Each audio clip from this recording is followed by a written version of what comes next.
Welcome to Commercial Real Estate Now. Please enjoy this replay of the Commercial Keynote Address, live from the 2026 Princeton Mercer Real Estate Market Forecast event. When we think about the commercial real estate market going into 2026, the conversation usually goes one of two ways. Either you're bracing for the next shock or you're waiting for the next wave of growth. I don't think either frame is especially helpful. I spend my days speaking to owners, lenders, tenants, and advisors across markets and asset types. What I see is a market that is carefully and quietly coming out of freeze and recalibrating expectations. Lenders are still lending, consumers are still spending, and capital is flowing, although all of it much more selectively. This is not a time to search for the next big headline. It's really a time to sit back and understand how behavior is shifting across the real estate ecosystem and what that means for how we develop, how we invest, how we manage, and how we lend on our commercial properties for the years to come. Let's begin.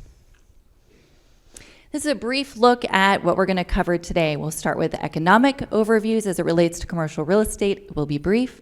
Then we'll go through capital markets and then some individual insights by asset types, rounding up with everyone's favorite part typically, which is the future of commercial real estate.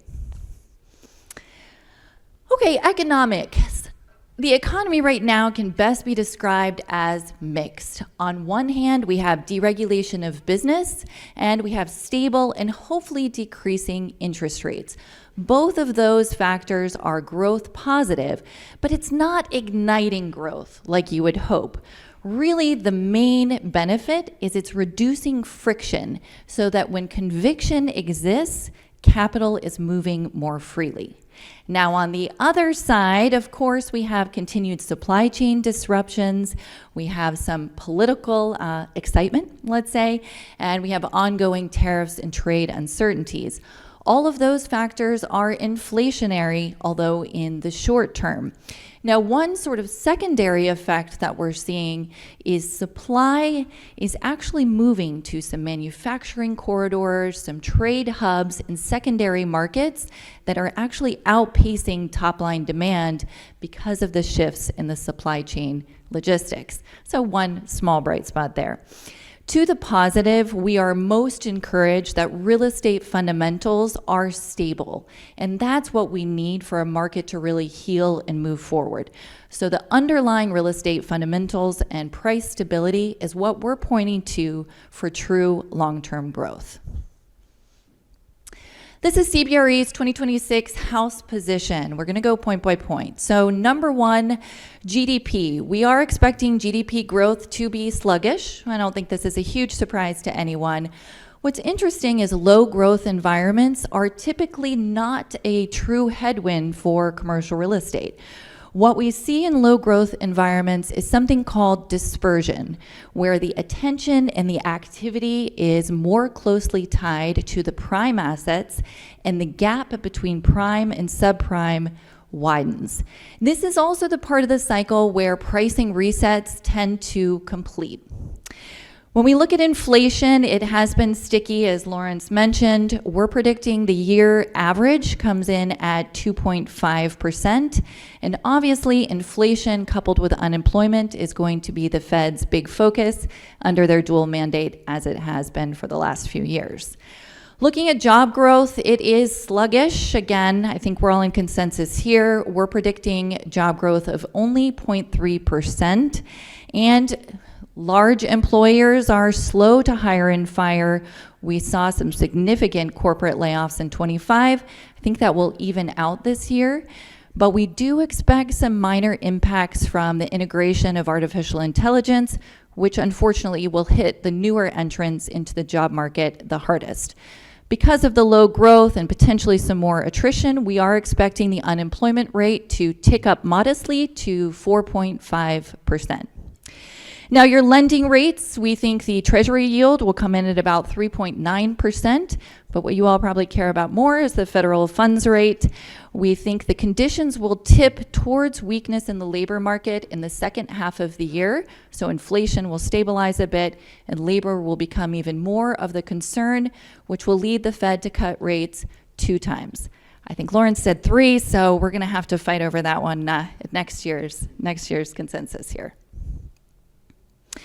Consumer confidence is continuing to fall. Now, the takeaway here, however, is that spending is not falling in lockstep. So consumers are concerned, they're cautious, but they are still spending at increasingly high levels. Now, the spending is shifting to more value-driven categories. So that's your grocery, your fast food, your medical. So how consumers are spending is shifting, but although confidence is down, they remain engaged. Which brings us to consumer debt. Not surprising, consumer debt levels are rising. This is your revolving credit. 2 things I'll point out here. Again, this does not affect commercial real estate evenly across sectors. Some are benefiting. Again, that's your medtail, that's your value, your discount stores. And then your sort of discretionary spending is really what's being impacted the most. And the second thing I'd like to point out here, the constraint is really in the lower income cohort. So middle and upper income consumers remain relatively resilient.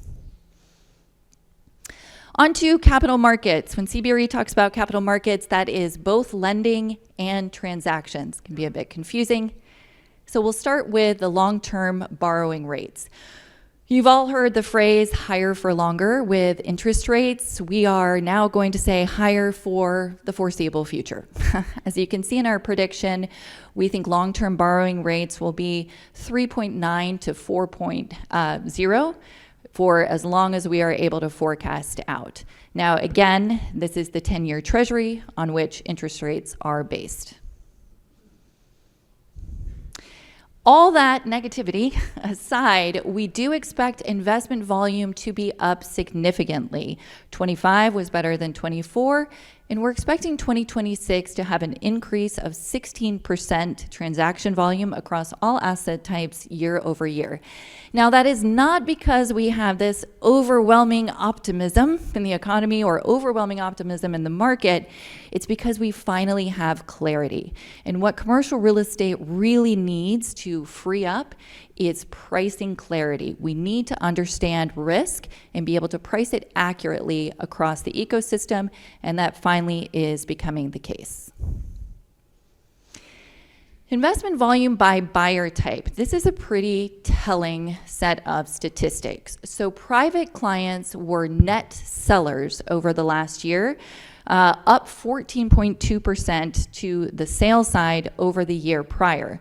Now, we've long talked about the distress in the market and waiting for buyer defaults. That really did not come true, aside from perhaps a few pockets of commodity office. We did not see the distress, but now private clients are becoming more, let's say, realistic about the current pricing, and there's a lot of portfolio rebalancing going on. Sellers are finally accepting where the market is, and buyers are coming in with more realistic underwriting. So this is a proactive rather than a crisis situation of private clients being net sellers. Now, the next one, the institutions and REITs, these are usually our leading indicators of the market. They're always a good bit ahead of private clients, and they were net buyers quite significantly last year, 16 and 13%. What that tells us is, again, there is surety in pricing. Institutions come in when they can defend large acquisitions to their investment committees, and they have a clear picture of how those assets are going to perform. So again, not that they're pricing in significant upside, but that there is pricing clarity in the market, and they know where they need to offer to have a sound investment. Cross-border, this one probably jumps out at you, down to 34.8%. It's really easy to look at that and go, oh, geopolitical issues are actually showing up in the numbers. And that's partially true, right? Cross-border sentiment of our foreign buyers is a little different, we'll say. They have some new concerns with our current political system. Excuse me, but actually what is showing up in these numbers, there were some huge trades into the US in 2024, some very significant portfolios in the billions of dollars. Those did not happen in 25, so it's not actually that much money is flowing out. We just didn't have the same level of inflow. So aside from the geopolitical concerns, cross-border investment is really pretty safe and pretty steady, minus those few big trades. This is what the lending profile looks like in terms of overall transactions. We had a lot of activity in the last few years by alternative lenders. Now that light green bar is 25, so that's your most current data. Alternative lenders are your debt funds, for example. They jump into the market when consumers are looking for surety of close. Debt funds often have different underwriting standards. Their terms aren't always the most favorable, but you're going to get your deal done. So we had this period of time where banks and life insurance companies were very, very strict on their underwriting criteria. So this allowed alternative lenders to step in and really take a lot of market share. Our banks are back in a big way. I know we have a lot of lenders in the room, so thank you for finally easing up your criteria a little bit. We're happy to see you back. And it looks like originations are up almost 50% year over year. So that's great news to keep the market flowing. Life companies pulled back significantly. Life companies have very narrow borrowing criteria. They will only typically borrow on your prime, your core assets, and frankly, just the pricing on the bid-ask spread didn't really make sense last year. So that was less of a perception of risk in the market and more a lack of available product. And finally, CMBS, very complicated structure. They're back in with some pretty aggressive terms. And when it works for clients, it's a really attractive option, but very specialized in the types of deals that qualify for CMBS. Commercial mortgage-backed securities, for those of you who don't do that. Okay, multifamily and commercial loan spreads diverge. So loan spreads are how aggressive lenders are getting on a certain type of product. So our commercial loan spreads went up, right? So that would mean the terms are slightly less attractive on commercial, to the tune of about 14 basis points. Your multifamily loan spreads tightened. That means lenders were even more aggressive. Now, the reason for that is because Fannie and Freddie have been exceptionally active and much more aggressive in their lending terms. So if you take out the Fannie and Freddie multifamily loans, this becomes a much more even picture. Commercial and multifamily loan-to-value ratios are increasing. This is how much a lender will loan against a property value. Again, a measure of their perceived security or perceived risk in a property. We love to see loan-to-values going up. That means that buyers have more liquidity, and it means that lenders are more confident in the market. So both multifamily and commercial LTVs are going back up.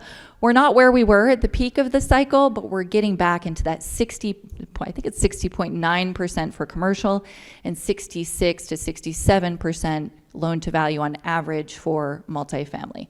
For us in our world, those are good numbers. Cap rates peaked and will remain elevated. So quick reminder, cap rates are the inverse of property value. So as cap rates go up, your property values go down. Cap rates go down and compress, property values go up. So cap rates have peaked, which again is a sign that values have stabilized. This is by asset type. So your highest trading property type on yield is going to be hotels. That's your first line, followed by office, no surprise there, and then retail, industrial, and multifamily. And aside from just peaking and having stability, we are predicting a 5 to 15 basis point cap rate compression throughout 2026 for prime assets. All right, now we're going to talk about some individual insights by asset type. Office. So 25 was the first year since 1988, very long time, that removals have outpaced completions nationally. Now, a removal could be a transition to multifamily, or it could be a straight demolition. So for a long time, we've been waiting to see where values would come in. And now I think a lot of lenders and a lot of owners are saying, okay, this is probably where it's going to be, about as good as it's going to get. What are we going to do with this property? And if you choose to demolish a property, that means the value is really the land basis, which is a pretty big swing from the peak of commodity office. We also have many fewer completions. Construction financing has still been extremely difficult to get and very expensive, and office on spec is just not a thing that's done all that much unless it's the prime and Class A office, as Vinny mentioned, has extreme demand, but is still very difficult to build and have pencil at the end of the day. Overall vacancy rates are falling though because of this reduction in supply. So overall, we're down 20 basis points, 18.2% in Q3 of 25 year over year. So that's our latest data available. Prime vacancy is still falling faster, 14.2%, and non-prime fell 20 basis points to 19.1%. So both are improving, but prime naturally continues to outperform. Office leasing, the way that large occupiers are looking at office leasing has significantly changed. No longer is it a square footage amount per employee. Hybrid work really decoupled that. Now it's a talent acquisition strategy. Where the office is, what amenities you have, what access you have to leadership. Those are all key components in recruiting. So the location, the feel of the office, as we've talked a lot about today, matters so much more than I need exactly this amount of space for these amount of employees. So the way companies are pricing it and they're looking for office has completely changed. Commodity space, because of that, continues to reprice. I think that's a very difficult asset type right now. You've got to stand out and you have to have something that attracts your occupiers because they need it to attract top talent. That said, annual leasing activity is still expected to surpass 2019 levels. We have our large entrants, our large occupiers starting to make some moves in the market because they do have clarity on their headcount. So they're much more comfortable saying, we'd rather be in Red Bank instead of, Morris. I'm not going to call out any towns, actually. Sorry, they're both lovely. But they're starting to make some moves because they have clarity in what their workforce looks like and how often they're coming in, et cetera. So more leasing activity is going to continue to decrease those vacancy levels.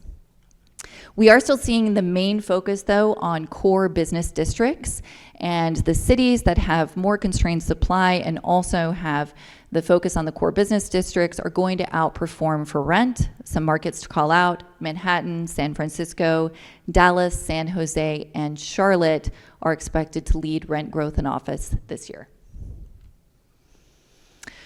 Moving on to retail. So the way retail is priced and looked at has completely changed as well. We had a lot of discussion for years about e-commerce taking over retail, bricks and mortar. Do we need it? Do we not? Why is this model going to continue to exist?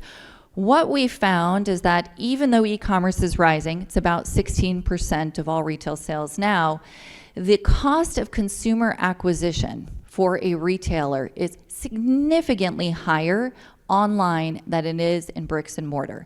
So if you think about the way our online life is evolving, we're moving to almost a singular search, right?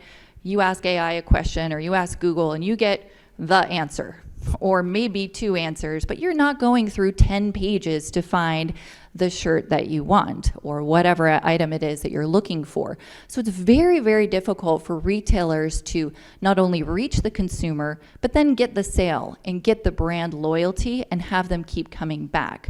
So we've had a shift to where retail, kind of like office, is not just about square footage. It's about the brand loyalty above all else. Bricks and mortar retail also is the place where returns are much lower. So the cost of each individual sale is much more profitable even after you take out the real estate costs. Value-driven shopping is rising. Of course, that goes in line with consumer sentiment being down. So those are your Walmarts, your discount stores, anything where the consumer feels like they can satisfy their basic needs at more of a value price. So those sectors are all outperforming given where consumer confidence is. Increased investment in experiential retail. This has been going on for years. I believe I talked about pickleball a few years ago. That is still on fire. We get many calls about pickleball operators trying to open. There is not a lot of space for them, so that's challenging to find, but the demand from the retailer side is there. You might have also heard about Netflix, new Netflix house. If you haven't, Google it. It's fascinating. This is a massive development in Eastern PA that aims to bring their shows into immersive experiences, and of course, retail is a huge component, or they wouldn't be doing it. So bringing in the brand, bringing in the experience is kind of where retail is going. It's no longer just go in and get your item. It's how do you feel when you're there?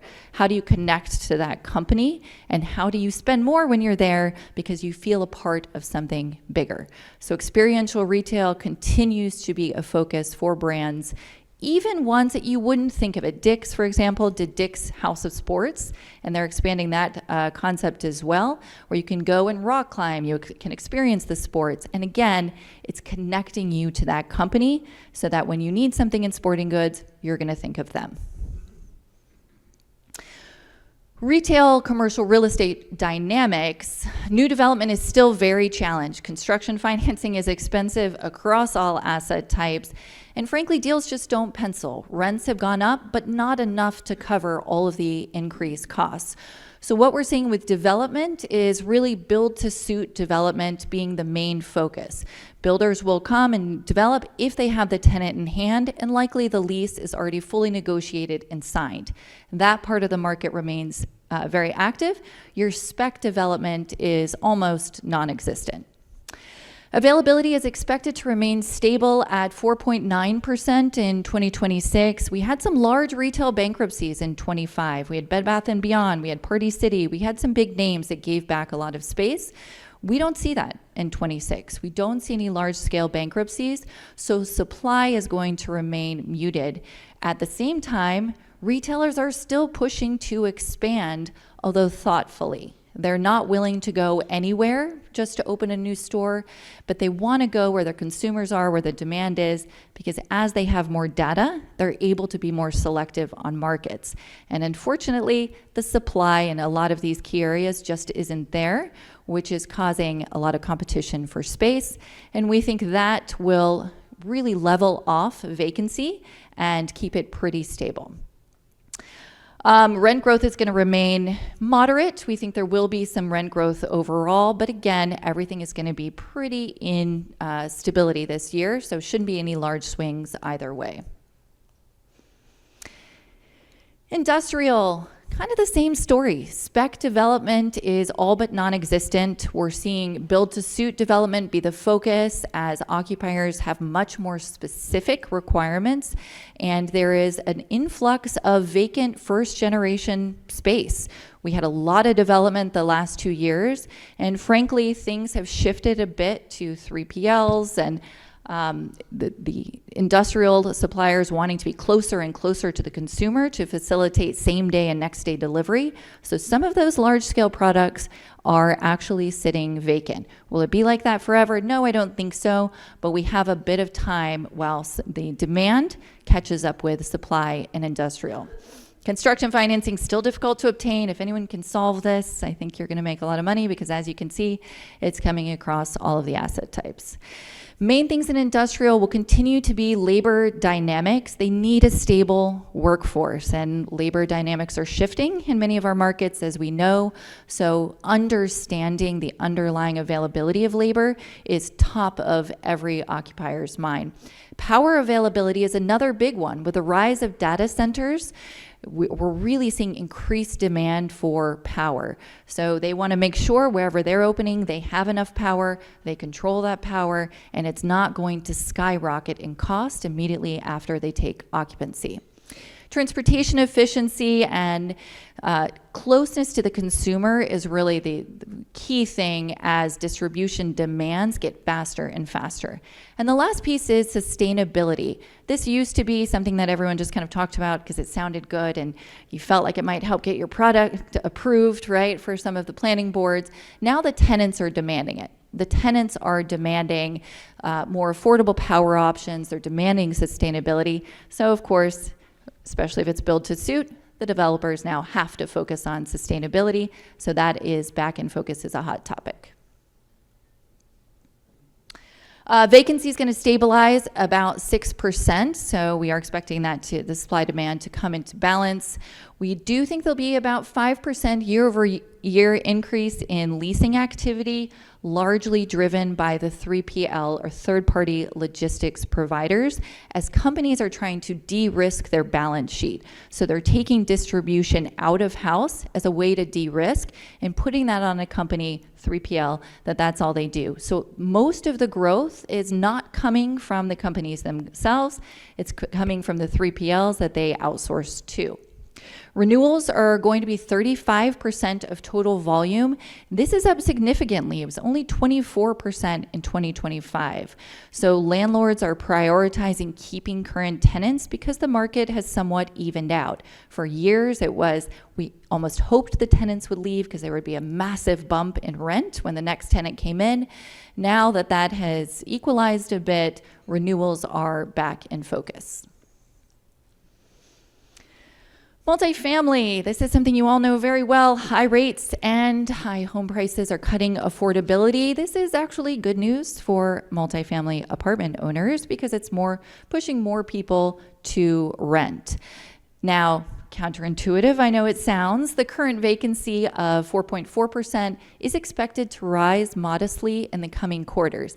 Now, that is not because of lack of demand. We had a ton of product come online nationally in Q3 of 25, primarily in the Sun Belt and mountain regions. So there was a lot of construction and demand just has not quite caught up. So because of that influx of supply, sort of a blip, not a trend, I would say, vacancy will rise in the short term, but that's not a long-term trend we're expecting.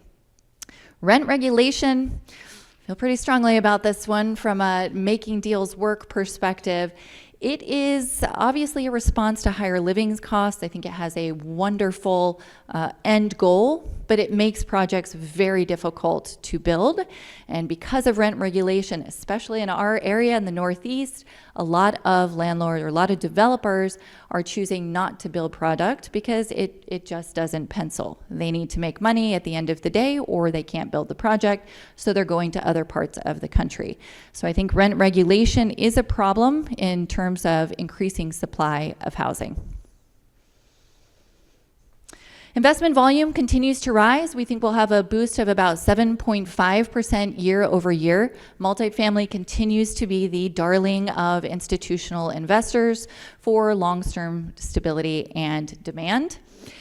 Average year-over-year rent growth is decelerating. This is the first time in 5 quarters that rent growth has decelerated. We're now predicting 0.5% moving forward. So that's very sluggish. Now, we're not saying rents are going to decrease, but the pace at which they're accelerating is basically nothing. Operators are going to continue to prioritize occupancy over rent growth. They've realized that having units vacant for several months and the costs associated with turning over a unit doesn't always make it worth the potential bump, if there is any, in rent for the next occupier. So we're seeing more incentives on the renter side for occupants to stay another year, whereas before the incentives were for new renters to come in and sign new leases. So the way that operating those buildings has gone is shifted a bit to prioritize renewals. The future of commercial real estate. All right. For years, we've talked about lots of different things, drone delivery and the metaverse and lots of cool things, right? This year, I'm just going to speak about artificial intelligence because I think it's very important to take stock on what is already being used in terms of commercial real estate and make sure that we're all continuing to learn how artificial intelligence is affecting our industry now and how it might moving forward. Okay, so there's a few buckets we're going to talk about. The first one is document intelligence. Commercial real estate is a very antiquated business in some ways. Most things are done with non-standardized PDFs, and it requires manual review, which can be sloppy, right? Sections can be missed. The reviewers are inconsistent.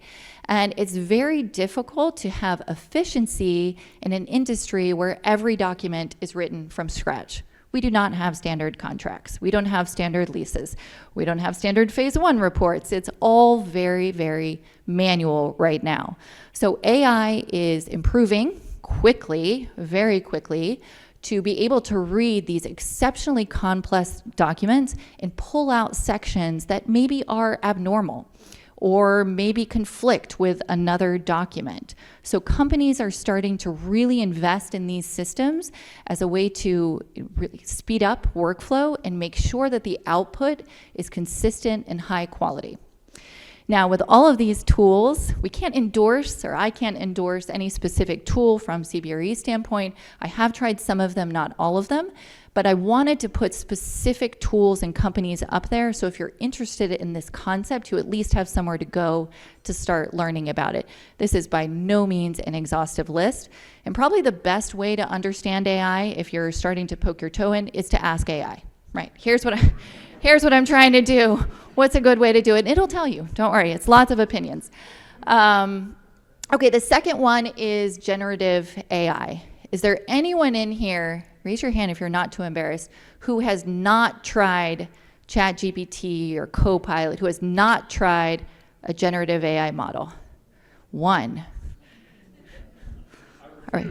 All right. I was going to say we'll talk after, but I'm just going to let you go there. Somebody talk to him after, please. So this is where we all start, right? This is what's comfortable, and we're probably asking it, like I do, to make recipes, to give us directions, all that stuff in our day-to-day life. That's great, and it's important that you keep using it, you keep learning, you keep getting better at prompting, you keep giving it a framework of what you're trying to do so that you learn how it functions. Very easy entry point. Now, take that one step further. Think about how you can integrate it into your workflow. Large companies are using these to draft investment committee memos. Think about it. You have 50 deals you're trying to review at an investment committee, or maybe you have 30 properties you're trying to show to a home buyer, and you want to be able to just have some talking points, how they're different, how the markets are different. Use AI, feed that into it, and get your main talking points. So generative AI is not just about answering questions, it's about drafting summaries, meeting outlines, all the stuff that we do that is not deep thinking, it's just work. It's just time, right? Manual time, putting this information together. So definitely use it that way, but continue to broaden how you're looking at it. This is where it starts to get interesting, the next few. Predictive analytics. I use two of these frequently in our day-to-day business. So comps and data are typically backward looking. That's just the nature of it, right? You can't look at what happened until it's happened. The problem with that is when you have a fast-paced market, it's very difficult to predict from something that happened a year ago what's going to happen next year. So enter predictive analytics. Now, none of these are perfect in their own right, but it's current data that refreshes and provides insights every time you click the button. It's immediate, constant. So I'll give you an example. Placer AI tracks more data than you could ever possibly imagine that is available just from cell phone data. So we can look at any retail property using Placer in the country and know what the demographics look like, how many people are going there, sales estimates for tenants that don't report sales. We can see how it compares to every other Wendy's, let's call it, in the country, how it compares on a regional basis, how the other fast food restaurants compare in that market to another market.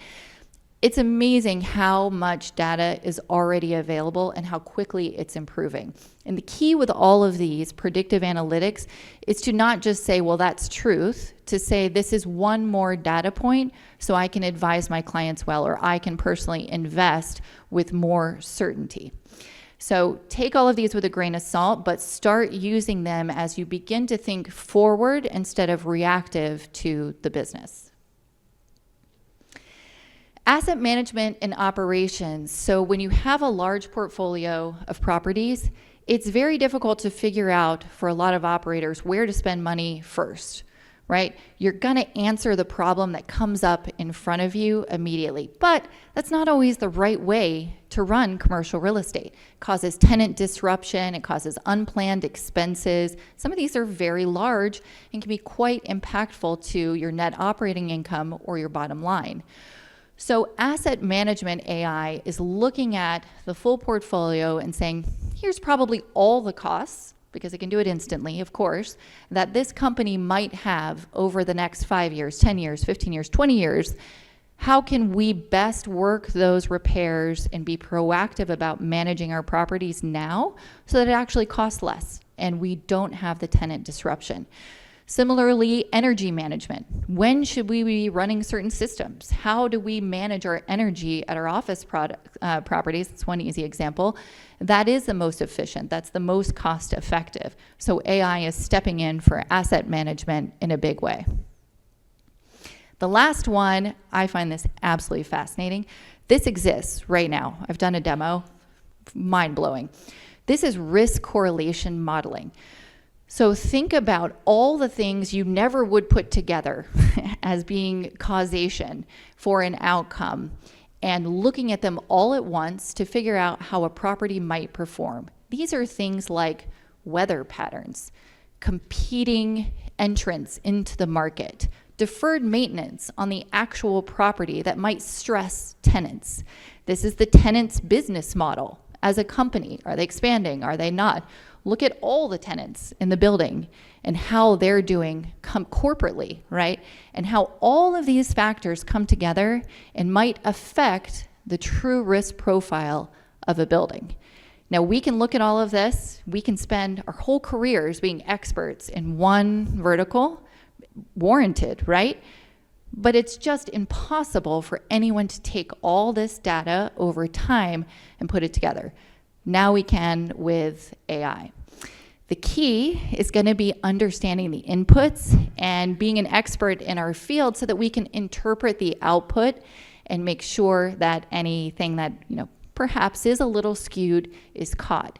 We're in early stages of this right now, but this is the way the industry is going, taking all these different factors, all this data, and bringing it together to give us true transparency and risk, which is, I think, the future of commercial real estate. Now, there are pitfalls. Of course, you probably know most of these. Number one is economic risk. AI data centers are huge drains on power demands, where there's lots of companies trying to solve that problem right now. I think we'll have some solutions for efficiency, but right now it's a challenge. We also have job displacement. We hope AI will be a big boost to productivity. I think it will over the long term, but we're going to have some growing pains, and we're already seeing that start to emerge in the job market, as I mentioned, especially as the new entrants come in on entry-level jobs. Data security, you probably already know this, but if you don't, very important. Anything you put into ChatGPT, anything you put into Copilot, Grok, any of those, is used to train the model. They've actually done studies where you feed one of these models information on flowers, right? Something totally innocuous. Then you ask it more questions unrelated, and some of the flower data or terminology will leak into queries down the road.